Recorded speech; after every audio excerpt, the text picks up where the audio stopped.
Shalom, salam patunggilan. Selamat pagi Bapak Ibu dan saudara-saudara yang dikasihi Tuhan.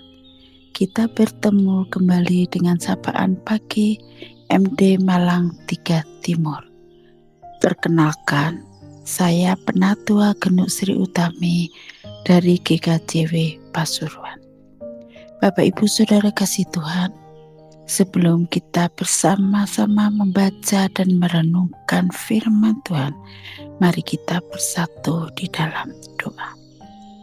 Segala hormat dan puji syukur kami haturkan kehadirat-Mu ya Tuhan Yesus. Sebentar kami akan membaca dan merenungkan firman-Mu. Kiranya Tuhan Yesus sendiri yang berbicara di dalam sapaan pagi ini. Dalam nama Tuhan Yesus, kami sudah berdoa dan mengucap syukur. Amin. Bapak Ibu Saudara kasih Tuhan, bacaan kita pada pagi ini terambil dari Matius 20 ayat 28. Yang demikian firman Tuhan. Sama seperti anak manusia datang bukan untuk dilayani, melainkan untuk melayani dan untuk memberikan nyawanya menjadi tebusan banyak orang. Tema pada pagi ini yaitu melayani dengan hati. Bapak, Ibu, dan Saudara kekasih Tuhan, mari kita membayangkan seorang relawan di sebuah panti asuhan.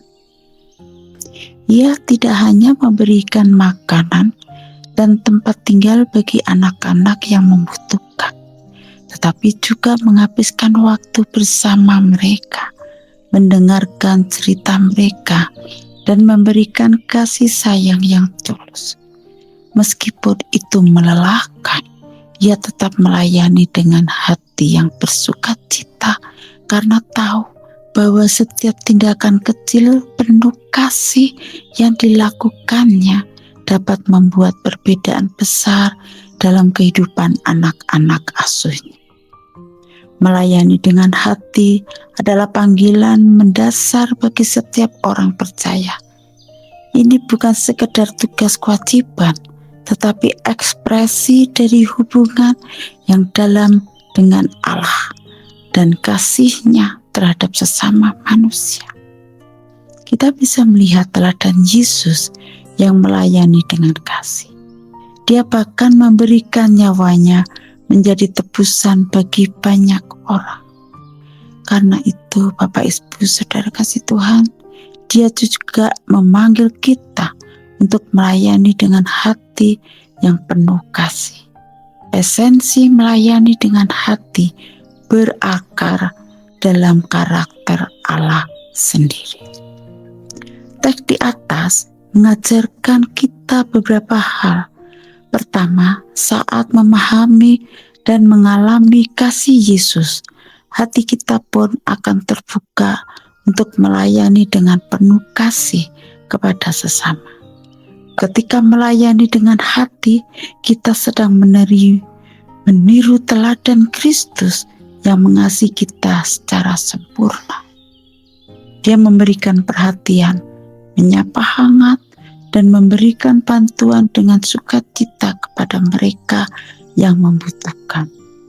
Kedua, melayani dengan hati haruslah didasarkan pada kesetiaan kepada Allah dan integritas yang tak tergoyahkan.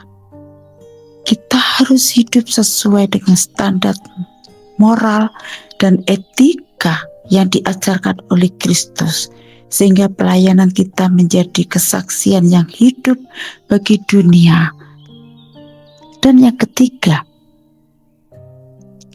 melayani dengan hati juga berarti memiliki sikap rendah hati yang memungkinkan kita untuk melayani tanpa mengharapkan pujian atau penghargaan dari manusia. Pelayanan kita adalah untuk memuliakan nama Allah dan kerajaan-Nya. Saudara-saudara, memang kamu telah dipanggil untuk merdeka, tetapi janganlah kamu mempergunakan kemerdekaan itu sebagai kesempatan untuk kehidupan dosa, melainkan layanilah seorang akan yang lain oleh kasih. Terambil dari Galatia 5 ayat 13. Melalui pemahaman yang lebih dalam tentang panggilan kita untuk melayani dengan hati, marilah kita berkomitmen menjadi pelayan Tuhan yang setia, penuh kasih, dedikasi, dan berintegritas, sehingga kita dapat menjadi terang bagi dunia dan membawa kemuliaan namanya. Marilah kita gunakan panggilan kemerdekaan kita sebagai kesempatan untuk melayani seorang akan yang lain oleh kasih. Mari kita tutup dalam doa. Terpujilah kasih-Mu ya Tuhan Yesus. Terima kasih atas pemberitaan firman-Mu pada pagi ini. Biarlah kita semua bisa melayani dengan hati yang tulus. Terima kasih Tuhan Yesus. Haleluya. Amin.